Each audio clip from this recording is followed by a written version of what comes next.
Some boxers become legends, gods, or goats. Others become what-ifs, or nearly men. The Croat Zeljko Mavrovic was the ultimate nearly man, a mohawked, plant-powered heavyweight who dared to be great against the mighty Lennox Lewis. This is the story of an outsider who nearly rewrote boxing history. Mavrovic came of age as Yugoslavia crumbled into civil war. He went to the Olympics twice, once with Yugoslavia to Roy Jones Jr.'s favourite Olympics in Seoul, and subsequently with Croatia in Barcelona '92. Croatia celebrated a new wave of sporting stars: Davor Suker on the football pitch, Goran Ivanisevic on the tennis court, and Mavrovic in the ring. Moving to Germany to advance as a professional, he made his debut in '93, winning by TKO in 3 rounds. Every legend has a proving ground, and for Zeljko Mavrovic it was Europe and the EBU heavyweight strap. He went to France and knocked out Christophe Bizot to win it in '95. By the end of '97, he had defended it a record-breaking 6 times, knocking out every man who challenged him for the belt. Primislav Saleta, Clifton Mitchell, Julius Francis, Lajos Eros, and Vincenzo Cantatori. The outstanding defence was a decision-win rematch with Bizot. Mavrovic's EBU run showcased a fighter who could outthink and outfight all comers at this level. With each triumph, Mavrovic not only cemented his place in Croatian boxing history, he steadily advanced his climb towards every boxer's dream summit, a world title shot. And so, in '98, under the lights of the Mohegan Sun, 2 contrasting forces step into the ring. Lennox Lewis, 6'5", a champion in his prime, moves with a lightness that belies his frame. And our hero, the challenger, bouncing with his atypical wide high guard. Lewis controls the early rounds, using his footwork and jab to fend off charges from Mavrovic, who doggedly chases cutting angles, searching for a lane to fire. And in the third, he finds it, a looping right hand that detonates on the champion's chin. For a moment the script wobbles, but Lewis steadies and starts the 4th back in charge. From here through the 6th, Lewis shifts gears. It's more than jabs. He finds booming right hands and fierce uppercuts that slice between Mavrovic's gloves. In these moments he must know it is slipping away. He is down on the cards and taking a beating. Many would wilt under such pressure.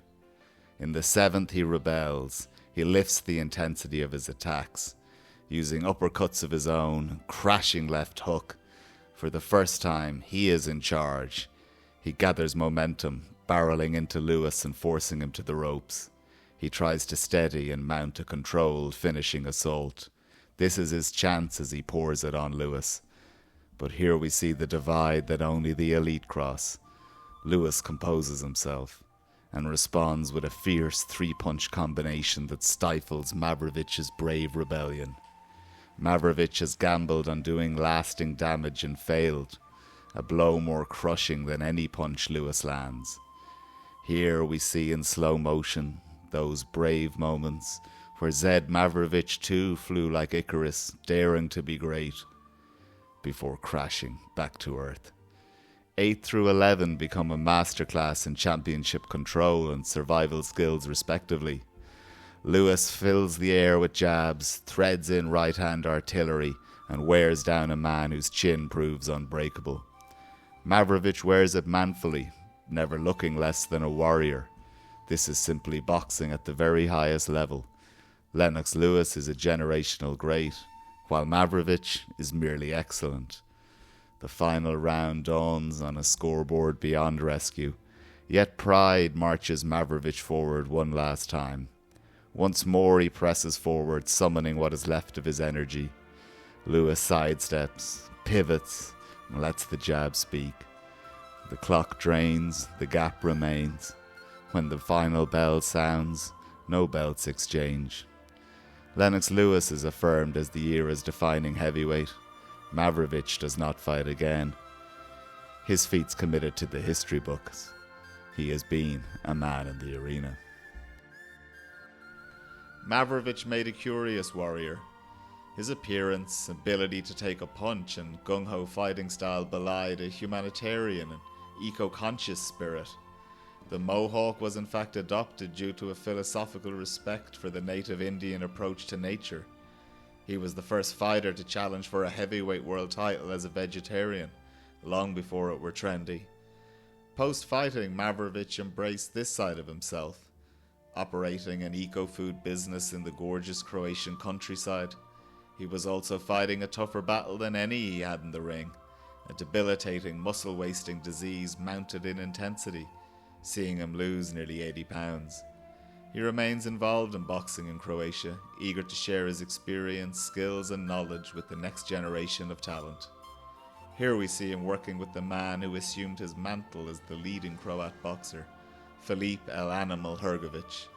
There's a nice symmetry with tennis player Maran Cilic being coached to victory at the US Open by Goran Ivanisevic. While Davor Suker's reign as Croatian Football Association president took in World Cup 2018, where Croatia fell agonizingly short in the final. Mavrovic alike may not have crossed that final threshold, but his journey, marked by skill, courage and individuality, proves that legacy isn't only measured by world titles.